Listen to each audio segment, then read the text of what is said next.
Stephen King's dystopian classic The Running Man returns to the big screen, reimagined for a new generation by British filmmaker Edgar Wright.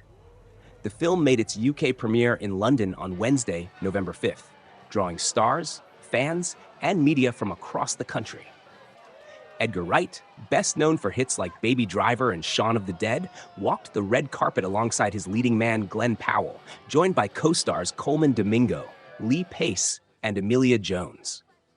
Set in a bleak and hyper-consumerist future, The Running Man follows Ben Richards, a blue-collar worker who becomes a contestant in a violent game show, where survival for 29 days means freedom, but failure means certain death, all broadcast live for mass entertainment. The new film marks a return to the tone and tension of Stephen King's original 1982 novel, diverging from the 1987 adaptation that starred Arnold Schwarzenegger. Wright said he has long wanted to adapt the story as King originally envisioned it: dark, urgent, and grounded in social commentary. He described it as a film that reflects how the lines between reality, entertainment, and morality continue to blur in modern life. I read the book when I was 14, and I loved the book. And actually, when I saw the film later, even though I enjoyed it, I thought, oh, it's completely different to the book, and I thought there was a whole other movie in that material. As you probably know, like, the book was written in 2025, written to be set in 2025, which Stephen King picked that number way back in 1972. So it's kind of wild that here we are in the last 6 weeks of 2025 with the movie. For Glen Powell, stepping into the role of Ben Richards was one of the most physically demanding performances of his career. The actor even sought guidance from his Top Gun Maverick co-star Tom Cruise.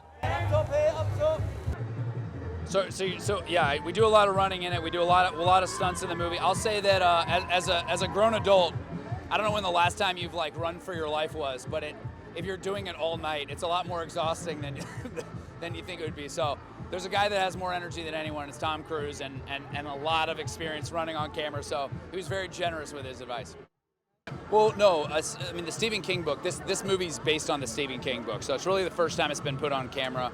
The Arnold movie took a bit of like a different narrative detour for practical reasons, and we get to take this movie out into the real world. The entire world is hunting one guy, so that's really more loyal to the Stephen King adaptation, so I read that book. The film's star-studded ensemble also features Josh Brolin, Michael Cera, and William H. Macy, though they were not in attendance at the London premiere. The night also reunited Edgar Wright with his longtime collaborators Nick Frost and Simon Pegg, who appeared in his earlier cult classics Shaun of the Dead, Hot Fuzz, and The World's End.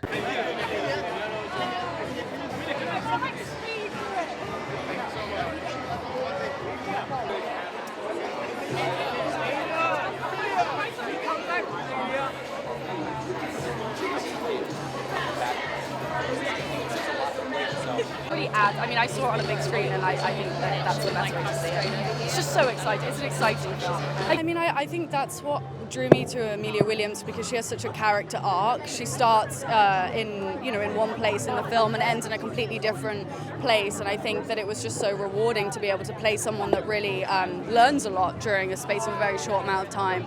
And so there, yeah, I hadn't played a role like that before. I played a lot of different characters. Like, I did an HBO show called Task, and my character was very kind of like a bit punk and working class from Delaware County, and so playing Emilia Williams was so different for me.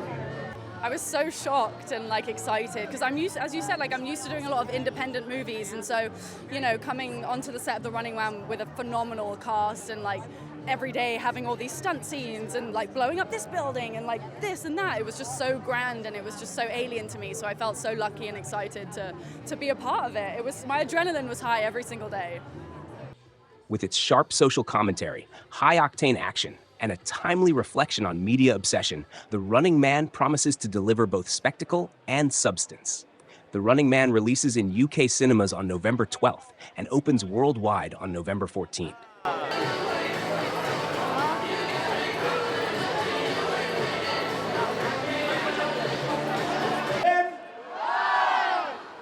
Hunt him down! All right. For more film and entertainment updates from around the world, subscribe to Newzee, where every story meets the screen.